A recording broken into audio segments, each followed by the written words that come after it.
ஆனா இந்த கடமலை கொண்டு பகுதிகளில் வந்து இன்னைக்கு மக்கள் வந்து ஊர் முழுக்க வந்து கடையடைச்சிருக்காங்க. ஆர்ப்பாட்டத்திலையும் போராட்டத்திலையும் இன்வால்வ் ஆயிருக்காங்க. இதோட பின்னணி என்ன? இதோட பின்னணி என்னன்னா, மத்திய அரசு உச்ச நீதிமன்றத்துல ஒரு தீர்ப்பு சொல்லியிருக்காங்க. வர 28ஆம் தேதிக்குள்ள இங்க இருக்க வெள்ளிமலை, மேகமலை இருக்கு இந்த மலை கிராமங்கள்ல இருக்க மக்களை வந்து அப்புறப்படுத்த சொல்லி ஒரு தீர்ப்பு கொடுத்திருக்காங்க.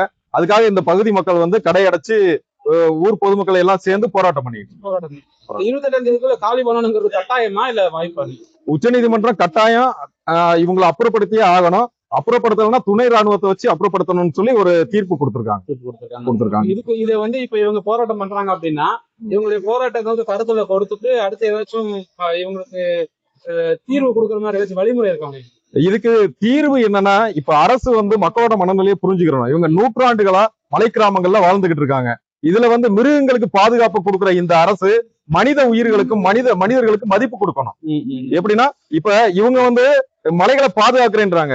மலைகளை பூரா வெட்டி மணலெல்லாம் ஆத்து மணல் மலைகளை பூரா வெட்டி கேரளாவுக்கு வியாபாரம் பாக்குற அரசியல்வாதிகள் வாழ்ந்த இந்த பகுதியில இந்த மக்களை பாதுகாக்கிறதுக்கு எந்த அரசியல்வாதியும் முன் வரல. இன்னைக்கு மக்கள் போராட்டம் பண்ற பேருக்கு வந்து உட்கார்ந்துருக்காங்க. இங்க ஆண்ட கட்சியும் சரி ஆளுங்கட்சியும் சரி இதுக்கு முன்னாடி இருந்த அரசியல்வாதிகள் முறையா இந்த மக்களை மனசுல வச்சு அவங்க போராடி இருந்தாங்கன்னு சொன்னா இன்னைக்கு மக்களுக்கு இந்த நிலைமை வந்திருக்காது. இந்த மக்களின் அறியாமையினால நம்ம சொந்தக்காரன் மாமே மச்சான் சொந்த பந்தம் ஓட்டு போட்டுறாங்க. இன்னைக்கு மக்கள் இன்னைக்கு நட்டாத்துல விடப்பட்டிருக்காங்கிறது என்னோட கருத்து. சிறப்பு. இப்ப நீதிமன்றம் வந்து இதை தீர்ப்பு கொடுக்கறதுனால அதை கருத்துல வச்சிருப்பாங்கல்ல. நீதிமன்றம் தீர்ப்பு கொடுக்குறாங்க சரி, பாதுகாக்கப்பட்ட வனப்பகுதியை வந்து நம்ம பாதுகாக்கணும்னு நீதிமன்றம் சொல்லுது. இதே நீதிமன்றம் தான் தேனி மாவட்டம் தேவாரம் பகுதியில் நீட்டினோன்னு ஒரு திட்டத்தை கொண்டு வருது. அதாவது அழிவு திட்டம், அது மக்களுக்கு பயன்படாது. அந்த திட்டத்தை கட்டாயப்படுத்தி கொண்டு வர இந்த அரசு மக்களின் வாழ்வாதாரத்தை பாதுகாக்கிற வரையில ஏன் அரசு கவனம் செலுத்தணும்? அப்ப என்ன அழிவு திட்டங்களுக்கு கவனம் செலுத்துற அரசு மக்களின் வாழ்வாதாரத்துக்கு கவனம் செலுத்தணுன்றது இங்க மக்களுடைய கோரிக்கை. விலங்குகளுக்கு பாதுகாப்பு கொடுக்கிற அரசு மனித உயிர்களுக்கும் மனிதனுடைய அவங்களோட உறைவிடத்துக்கும் பாதுகாப்பு தரணும். இவங்களோட மனநிலையை மதிக்கணும். இவங்களுடைய வாழ்வாதாரத்தை இங்க இருந்து அப்புறப்படுத்தினா இவங்களோட எதிர்காலம் என்னாகும், இவங்க குழந்தைகளோட எதிர்காலம் என்னாகும் அப்படின்றத அரசு மறு பரிசீலனை செய்து தமிழக அரசு இதை கையில் எடுத்து உச்ச நீதிமன்றத்துல மேல்முறையீடு பண்ணணும். சரி, கடந்த காலங்கள்ல இருந்த 2 திராவிட கட்சிகள் வந்து இதை பண்ணல. இது நீண்ட நாள பிரச்சனை. இப்ப வந்து ஆட்சிக்கு வந்து 2 மாசம் கூட ஆகலையா? இவர் வந்து என்ன பண்ணுவாங்க? மேல்முறையீடு பண்ணணும்.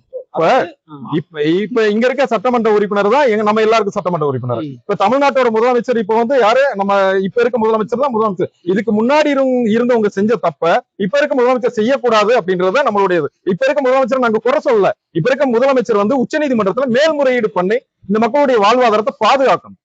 இது வந்து இப்ப அரசாங்கத்தோட கையில தான் இருக்கு. இது அரசாங்கத்தோட கையில தான் இருக்கு. மக்கள் என்னதான் போராடினாலும் உச்ச நீதிமன்றம் துணை ராணுவத்தை கொண்டு வந்து அப்புறப்படுத்த தயாரா இருக்கு. அதனால அரசாங்கம் தற்போது இருக்க முதலமைச்சர் வந்து மக்களின் மனநிலையை கருத்தில் கொண்டு தமிழக அரசு தான் மேல்முறையீடு பண்ணி இந்த மக்களின் வாழ்வாதாரத்தை பாதுகாக்கணும். இதுக்கு முன்னால இந்த மலையை பாதுகாக்கணும், மண்ணை பாதுகாக்கணும், மிருகங்களை பாதுகாக்கணும்னு சொல்லிட்டு இப்ப நாம் தமிழர் கட்சி சீமான் எல்லாம் நிறைய போராட்டம் முன்னெடுக்காரு. ஆமா, அதோட விழிப்புணர்வு மக்களுக்கு கிடைச்சிருக்கும்ல ஒரு விஷயம். நாம் தமிழர் கட்சி சீமான் வந்து தொடர்ந்து போராடுறாரு. அவருடைய போராட்டங்கள் மக்களை போய் சேர்ந்திருக்கு. அதனால இந்த பகுதியில வந்து அவர் கணிசமா வாக்களிச்சிருக்காங்க. தேவைப்பட்டால் இந்த மக்கள் விரும்பினால் அண்ணன் இங்க வந்து போராட தயாரா இருக்காரு. அண்ணனை மக்கள் அழைச்சாங்கன்னா வந்துருவாரு. அண்ணன் வந்தா யாராலையும் தடுக்க முடியாது. சீமான் அண்ணன் வந்தா இந்த போராட்டம் வீரியமாகும், அரசு கவனத்துக்கு போகும். தமிழக அரசு மேல்முறையீடு பண்ணி இதை தடுத்து நிறுத்தி மக்கள் பாதுகாக்கப்படும் எனக்கு நம்பிக்கை இருக்கு. இன்னொரு கேள்வி இருக்குண்ணே. கம்பம் மெட்டு ரோடுல இதே நீதிமன்றத்தால தீர்ப்பளிக்கப்பட்ட ஆக்கிரமிப்புல அகற்றங்கள் தீர்ப்பு வந்துச்சு. ஆனா கம்பம்ல இருக்கக்கூடிய நாம் தமிழர் உறவுகள் எல்லாருமே என்னை தாண்டி நீ இடிச்சு பாடுறான்னு சொல்லிட்டு ஒரு 50 பேரை போய் நின்று அதை இடிக்க விடாம திரும்ப வழக்கு போட்டு அதை வந்து ஸ்டே வாங்கிட்டாங்க. அதே நீதிமன்றம் கொடுத்து தீர்ப்பு தாண்டிதான் செய்யப்பட்டுச்சு. அப்படிங்கிற பட்சத்தில் இந்த விஷயத்துக்குமே இந்த அரசாங்கம் நினைச்சா சரி சாய்க்கலாம்ல. அது நாம் தமிழர் உறவுகள் வந்து ஒரு போராட்டத்தை கையில எடுத்தாங்கன்னா பின்வாங்க மாட்டாங்க. மற்ற அரசியல் கட்சிகள் வாக்குகளை வாங்குவாங்க, ஏசி அறையில போய் ஓய்வு எடுப்பாங்க. நாம் தமிழர் கட்சி மட்டும் என்ன செய்யும்னா ஒரு போராட்டத்தை முன்னெடுத்தாங்கன்னு சொன்னா அதுல இருந்து பின்வாங்காம போராடுவாங்க. அதுக்கு அண்ணனும் மக்கள் அழைச்சாங்கன்னா வர்றதுக்கு தயாரா இருப்பாரு. அண்ணன் வந்து நின்னுட்டாருன்னா பலாயிரக்கணக்கான மக்கள் வந்துருவாங்க. அந்த போராட்டம் வெற்றி பெறும். சிறப்பு. இப்ப இருக்கக்கூடிய அரசாங்கம் இந்த கோரிக்கைக்கு செவி சாய்ச்சு கண்டிப்பா அந்த மக்களுக்கு ஆதரவா நிற்கும் எதிர்பார்க்கிறோம். உங்களுடைய கருத்து ரொம்ப நன்றி.